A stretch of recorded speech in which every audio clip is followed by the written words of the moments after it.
আসসালামু আলাইকুম সুপ্রিয় দর্শক, আশা করি সবাই ভালো আছেন। ছাগলের রোগ ও প্রতিকার বিষয়ের ধারাবাহিক আলোচনার আজকের ভিডিওতে আমরা আলোচনা করব ছাগলের বাদলা রোগ, এই রোগটি কেন হয় এবং এর প্রতিকার কিভাবে করা যায় সে বিষয়ে। প্রথমেই বলবো, এ রোগ এক ধরনের গ্রাম পজিটিভ ব্যাকটেরিয়া দ্বারা হয়ে থাকে, অর্থাৎ বাদলা রোগ হচ্ছে একটি ব্যাকটেরিয়া জনিত রোগ। বেশি প্রোটিনযুক্ত খাদ্য এ রোগের সংবেদনশীলতা বৃদ্ধি করে। তাছাড়া ছাগলের লেজ কাটা, খাসি করানো, পশম ছাটা ও প্রসবকালীন ইত্যাদি ক্ষতের মাধ্যমে এ রোগের জীবাণু দেহে প্রবেশ করতে পারে। অতএব যখন আমরা ছাগলের লেজ কাটবো বা খাসি করব অথবা পশম ছাটাই করব বা কোথাও যদি কোনো ক্ষতের সৃষ্টি হয়, সেখানে অবশ্যই জীবাণুনাশক ব্যবহার করে গবাদি পশুটির পর্যাপ্ত পরিচর্যা নিতে হবে। এবার আসবো বাদলা রোগের লক্ষণ।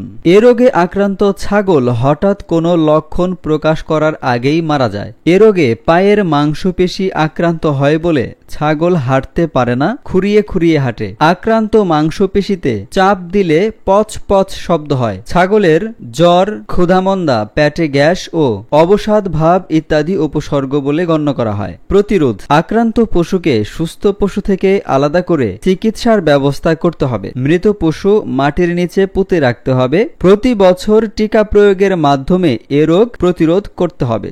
অর্থাৎ এ রোগ থেকে বাঁচার সবচেয়ে গুরুত্বপূর্ণ মাধ্যম হলো প্রতি বছর নিয়মিতভাবে ভ্যাকসিন অর্থাৎ টিকা আপনার পশুকে, আপনার ছাগলকে দিতে হবে। এছাড়া যদি রোগটি হয়ে যায়, সেক্ষেত্রে আমরা কিভাবে প্রতিকার করতে পারি? রোগ দেখা দেওয়া মাত্রই এ রোগের চিকিৎসা করা উচিত। অ্যান্টিবায়োটিক হিসেবে পেনিসিলিন বা ট্রেস্টাসাইক্লিন দিয়ে এ রোগের চিকিৎসা করা যায়। সুপ্রিয় দর্শক, আশা করি ভিডিওটি আপনাদের ভালো লেগেছে।